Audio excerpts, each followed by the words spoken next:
توریت گھروں میں ہے, نہ زبور گھروں میں ہے, نہ انجیل گھروں میں ہے, صرف قرآن ہے. کیا توریت الہی کتاب نہیں ہے؟ یا زبور آسمانی صحیفہ نہیں ہے؟ یا انجیل اللہ کا کلام نہیں ہے؟ تینوں اللہ کے کلام ہے. تو جب یہ تینوں کیوں نہیں ہیں ہر گھر میں, اور یہ چوتھا کیوں ہے ہر گھر میں, چھوٹی والی بات ہے کہ نہیں ہے؟ تو بھائی اب اس کا جواب بھی یقیناً, سوال جب اس ممبر سے قائم کیا جا رہا ہے تو جواب بھی اسی ممبر سے دیا جائے گا. یقیناً باتیں پہنچ رہی ہیں, اور کبھی بھی جو گفتگو ہوتی ہے وہ عقل والوں سے ہٹ کر نہیں ہوتی.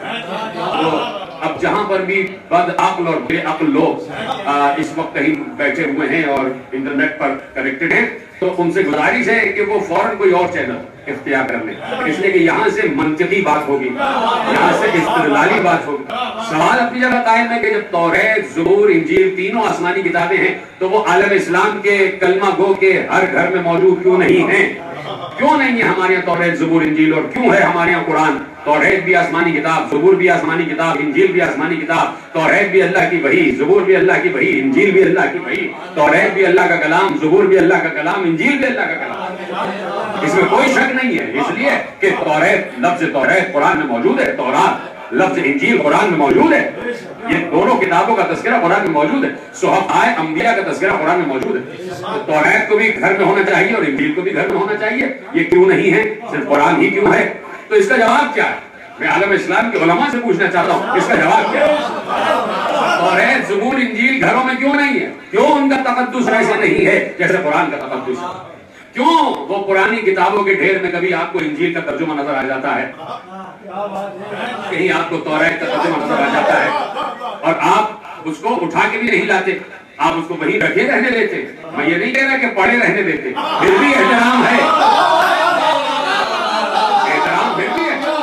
دیکھیے تورات جس شکل میں بھی اس کا احترام واجب ہے, زبور جس شکل میں بھی احترام واجب ہے, انجیل جس شکل میں بھی احترام واجب ہے. کہیں یہ نہیں کہا جائے گا کہ نعوذ باللہ توریت کو ایسے پھینک دو, انجیل کو ایسے پھینک دو, زبور کو ایسے پھینک دو. کیوں بھائی, کیوں احترام کریں, کیوں احترام کریں جبکہ منسوخ ہو گئی ہیں؟ کبھی منسوخ ہو جائیں لیکن منسوخ تو ہیں.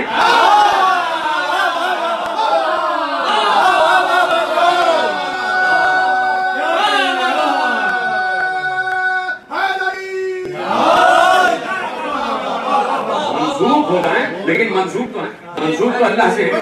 لیکن پھر پلٹ رہے ہیں آپ کی تلاوت کا ثواب ہمارے یہاں موجود نہیں ہے. کیوں یہ نہیں ہے کہ قرآن اور یہ جو رمضان کا مہینہ ہے اس میں روزانہ تورات کی, انجیل کی, زبور کی اتنی آیات کی تلاوت دی جائے؟ کہیں کسی بہشتی زیور میں کوئی روایت آپ کو نہیں ملے گی, کہیں کسی رسالے میں, کہیں کسی توضیح میں, کہیں کسی بھی مفاتیح الجنان میں آپ کو روایت نہیں ملے گی کہ رمضان میں تورات پڑھنا کا بھی ثواب ہے, زبور پڑھنے کا بھی ثواب ہے, انجیل پڑھنے کا بھی ثواب ہے. حالانکہ جیسے قرآن رمضان میں نازل ہوا ہے ویسے یہ تینوں کتابیں رمضان میں نازل ہوئی ہیں. یہ تینوں کتابیں رمضان میں نازل ہوئی ہیں, توریت, زبور, انجیل بھی قرآن کی طرح رمضان میں نازل ہوئی ہے. لیکن اس کے باوجود کہیں آپ نہیں دیکھ رہے کہ ان کے پڑھنے کا ثواب ہو, یا یہ گھروں میں ہمارے یہاں اسی طاق پر برابر میں رکھی ہوئی ہے, یعنی یہ تین اس چوتھے کے برابر بھی نہیں رکھے.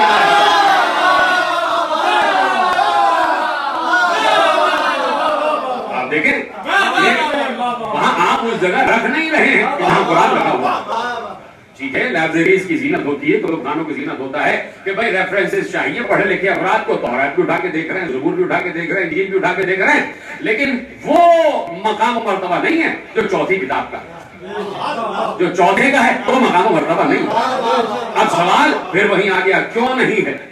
عالم اسلام کے علماء سے سوال ہے کہ بھئی توریت, زبور, انجیل ان کا احترام ایسا کیوں نہیں ہے, وہ گھروں میں کیوں نہیں رکھی؟ تو جواب سب کا ایک ہوگا, چاہے وہ 73 فرقوں میں سے کسی بھی فرقے سے تعلق رکھنے والا عالم ہی کیوں نہ ہو, جواب اس کا ایک ہی ہوگا. اور جواب کیا ہوگا؟ جواب یہ ہوگا کہ یہ تینوں کتابیں منسوخ ہو چکی. یہ علماء کا متفقہ فیصلہ ہے, اور نبی آخر نے خود کہہ دیا کہ یہ تینوں کتابیں منسوخ ہو گئی. تو اب جب منسوخ ہو گئی تو ناسخ زیادہ اہمیت رکھتی ہے اور منسوخ کم اہمیت رکھتی ہے. تو قرآن جو ہے وہ ناسخ ہے, قرآن نے چوتھے نے آ کے ان تینوں کو منسوخ کیا.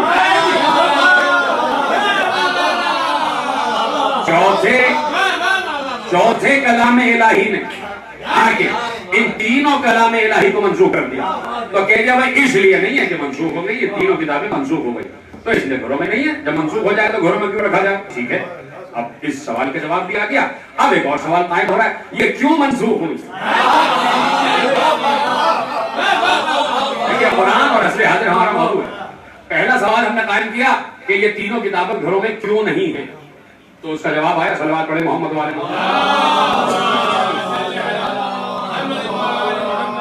تو اس کا جواب آیا کہ یہ تینوں کتابیں اللہ کے نبی کے حکم سے اللہ کے نبی نے کہہ دیا منسوخ ہو گئی. یہ جواب آ گیا پہلے سوال کا. دوسرا سوال ہم نے قائم کیا کیوں منسوخ ہوئے، جواب اب آنا ہے. سوال ہم نے قائم کر دیا یہ تینوں کتابیں کیوں منسوخ ہو گئی.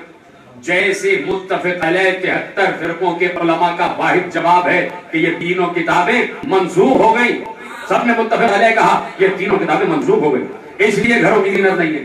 اسی طرح جب سوال کیا کہ کیوں منسوخ ہوئی تو سب کا ایک ہی جواب ہے. اور کیا جواب ہے؟ کہا اس لیے کہ نبی کے جانے کے بعد قرآن کو امت نے کتابوں کو، ان تینوں کتابوں کو نبی کے جانے کے بعد، موسیٰ کے جانے کے بعد، داؤد کے جانے کے بعد، عیسیٰ کے جانے کے بعد، توریت، زبور، انجیل، ان تینوں کتابوں کو امت نے اپنے ہاتھ میں لے لیا. نہ نبی سے مطلب پوچھا، نہ نبی کے وارث سے پوچھا.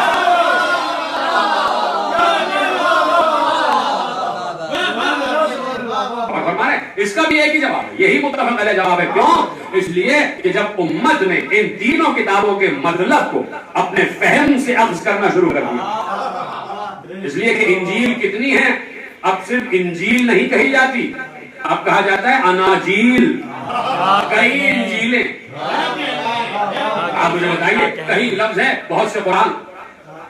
ہاں قرآن مکتوبی صورت میں ایک ہے لیکن تشریح کی صورت میں 14 نظر آ رہے ہوتے ہیں.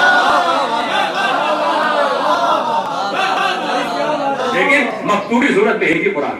لیکن آپ دیکھ رہے ہیں انجیلیں ہیں بہت سی انجیلیں، یہ لوقا کی ہے، یہ مرقس کی ہے، یہ فلاں یہ فلاں یہ فلاں. اس پر بھی گفتگو ہوگی آسمانی صحیفوں پر بھی انشاءاللہ جب ہم گفتگو کریں گے. جب انجیل نازل ہوئی ہے 12 رمضان تو اس دن ہم شاید گفتگو ذرا سا آگے بڑھا دیں، 10 سے اوپر کر دیں اور اس دن ہم انجیل پر بات کر لیں. توجہ ہے نا آپ کی؟ اب جواب کیا ہے؟ جواب یہ ہے یہ تینوں کتابیں اس لیے اللہ نے منسوخ کر دی. اللہ ہے، اللہ کو کون روک سکتا ہے؟ اللہ کہہ رہا میرا کلام ہے، چاہے تو راسخ کر دوں چاہے تو منسوخ کر دوں، چاہے تو رائج کر دوں چاہے تو مسترد کر دوں، میرا کلام ہے. تو اللہ نے تینوں کتابوں کو مسترد کر دیا، منسوخ کر دیا. اب یہ کتابیں نہیں چلیں گی. کیوں؟ اس لیے کہ امت نے ان کے معنوں میں رد و بدل کر دیا. ان قرآن کی اللہ کی ان کتابوں کی اللہ کی اتاری ہوئی آیات کے ساتھ ساتھ اپنی آیات داخل کر دی. توریت میں بھی کچھ آیات داخل کر دی گئی، زبور میں بھی، انجیل میں بھی. تو اللہ نے کہا منسوخ. کیوں منسوخ؟ اس لیے کہ بڑی آہستگی سے کہہ دیا میں نے، اس لیے منسوخ کہ وارث سے نہ لیا گیا. اس دور میں بسنے والی امت نے ان کتابوں کو اپنی اپنی طرف سے، اپنے اپنے جانب سے، اپنی عقل اور فہم سے، اپنے شعور سے، اپنے نظریے سے معنی کا لباس پہنانے کی کوشش کریں. اب یہیں سے قدرت کا ایک مزاج سامنے آتا ہے.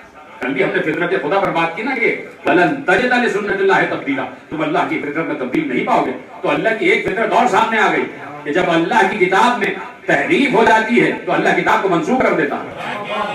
یعنی اگر توریت و انجیل و زبور میں تحریف نہ ہوتی تو وہ کتابیں منسوخ نہ ہوتی. اور وہ کتابیں کیوں نہ منسوخ ہوتی کہ جب تحریف نہ ہوتی. اور تحریف کب نہ ہوتی؟ جب وارث موجود ہوتا. جب قرآن کے وارث سے اس کتاب کے توریت و زبور و انجیل کے وارث سے کتاب کو لیا جاتا تو اللہ کبھی بھی کتابوں کو منسوخ نہ کرتا. اب یہی سوال پیدا ہوتا ہے نا کہ بھائی سامنے کا جواب ہے کہ قرآن منسوخ کیوں نہیں ہوا؟ قرآن کیوں نہیں منسوخ ہو گیا؟ قرآن کیوں نہیں منسوخ ہو گیا؟ قرآن، اب تاریخ اسلام پر بات ہو رہی ہے، قرآن کیوں نہیں منسوخ ہوا؟ جاتے جاتے کیا پیغمبر یہ کہہ کے گئے؟ اگر یہ کہہ کے جاتے کہ یہ لو قرآن تمہارے حوالے ہے، لیکن پیغمبر پیغمبر نے یہ نہ کہا کہ قرآن چھوڑ کر جا رہا ہوں تمہارے حوالے. پیغمبر نے کہا قرآن تنہا چھوڑ کر نہیں جا رہا, قرآن ایک شکل ہے اور اس کو بچانے والا دوسرا شکل ہے. کہا دو ثقلین چھوڑ کر جا رہا ہوں, ایک اللہ کی کتاب اور میرے اطرت و اہل بیت. ایک کتاب خدا اور ایک اطرت میرے اہل بیت جو میری اطرت ہے.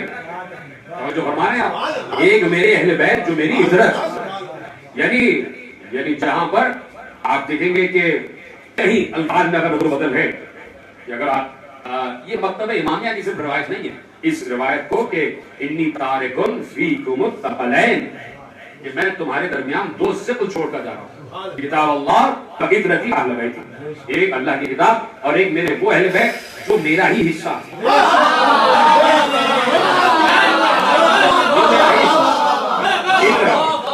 پیغمبر نے صرف لفظ اہل بیت نہیں کہا, اطرتی اہل بیت, میرے وہ اہل بیت جن کی رگوں میں میرا خون دوڑ رہا. عقل مند کا اشارہ کافی ہے, لوگ سمجھ جائیں. اب اگر علماء عالم اسلام کی روایت پر غور کریں تو یہ بھی متفق علیہ روایت ہے. علماء اہل تسنن نے بھی لکھا ہے اس کو, علماء اہل تشیع نے بھی لکھا ہے. اور جہاں پر ذرا سا روایت تھوڑی سی اختلاف الفاظ کے ساتھ آتی ہے تو وہ یہ ہے کہ پیغمبر نے کہا کہ دو غیر قدر چیزیں چھوڑ کر جا رہا ہوں, ایک کتاب اور ایک میری سنت. یعنی وہاں پر بھی کتاب تنہا نہیں ہے, وہاں پر بھی کتاب تنہا نہیں ہے. پیغمبر کہہ رہے میری سنت, کتاب اللہ و سنتی, میری سنت, خبردار میرے علاوہ کسی اور کی سنت نہ چلنا. اب یہ عالم اسلام طے کرے کہ کتنی سنت پیغمبر پر چلا جا رہا ہے اور کتنا کچھ اور شخصیتوں کی سنت پہ چلا جا رہا ہے. اب دیکھیں نا کہ رمضان کی عبادات پیغمبر نے کیسے کی اور امت کیسے کر رہی, دیکھنا چاہیے. تو اب پیغمبر نے یہاں پر بھی کتاب کو تنہا نہیں چھوڑا, کتاب اور میری سنت, اور لفظ کیا ہے کتاب اور میری ہے, میرے اطرت میرے اہل بیت. تو ان الفاظ میں بھی کوئی تفاوت نہیں ہے, یعنی یہ کہا جائے کہ بھائی سنت ہے یا نہیں ہے. پیغمبر نے لفظ سنت استعمال کیا تھا یا نہیں کیا تھا, اطرت و اہل بیت استعمال کیا تھا, اس میں کوئی تفاوت نہیں ہے. اگر یہ روایت صحیح ہے, یقیناً صحیح ہے کہ کتاب اللہ و سنتی, اللہ کی کتاب اور میری سنت, یہ بھی صحیح ہے. اس لیے کہ سنت اہل بیت رائج کرنے والے, سنت رسول, سنت محمد, سنت مصطفیٰ, سنت خاتم النبیین رائج اور نافذ کرنے والے ہے ہی اہل بیت. وہیں سے سنت سامنے آ گئی اور پھر اس کے بعد اصحاب کرام نے بھی اس سنت پر عمل کیا, اس سنت پر عمل کیا. تو اب پیغمبر نے کتاب کو تنہا نہیں چھوڑا, یہیں سے بات چلی اور میں نے تھوڑا سا وقت آپ کا لیا. تو اب سنت خدا یہ ہے کہ کتاب تنہا نہ رہے, کتاب تنہا نہ رہے, یہ سنت خدا ہے. تو اب اس سنت پر غور و فکر کی ضرورت ہے. میں نے روکا ہے, لفظ استعمال کیا کتاب اللہ, اللہ کی کتاب, اسی اللہ کی کتاب جسے قرآن کہا جا رہا ہے نا. ابھی ہم کتاب پر, آج کا موضوع ہمارا کتاب ہی ہوگا. اب یہ ہے قرآن جو ہمارے پاس مجلد موجود ہے, جس میں 114 سورے موجود ہے. اب یہ قرآن مجلد ہمارے پاس موجود ہے, اور اس قرآن, لفظ قرآن کا مطلب ہے جو کتاب بار بار پڑھی جائے, جس کی بار بار قرأت کی جائے, بار بار قرأت کی جائے, بار بار قرأت کی جائے, اسے قرآن کہا جاتا ہے, بار بار پڑھنا. تو اس قرآن کے ایک نام ہے کتاب, اور اسی قرآن کا ایک نام بھی ہے کلام اللہ. اسے کتاب اللہ بھی کہتے ہیں اور اسے کلام اللہ بھی کہتے ہیں. اللہ کی کتاب, اللہ کا کلام. کلام کا مطلب یہ ہے کہ میں آپ سے بول رہا ہوں, آپ مجھ سے بول رہے ہیں.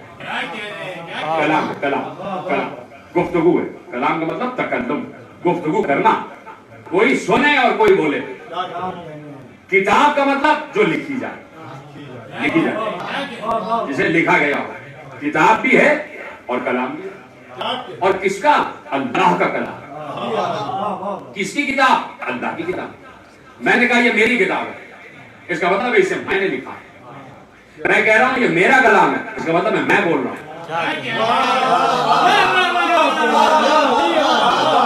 اب کن ہاتھوں نے لکھ کر اسے کتاب بنایا,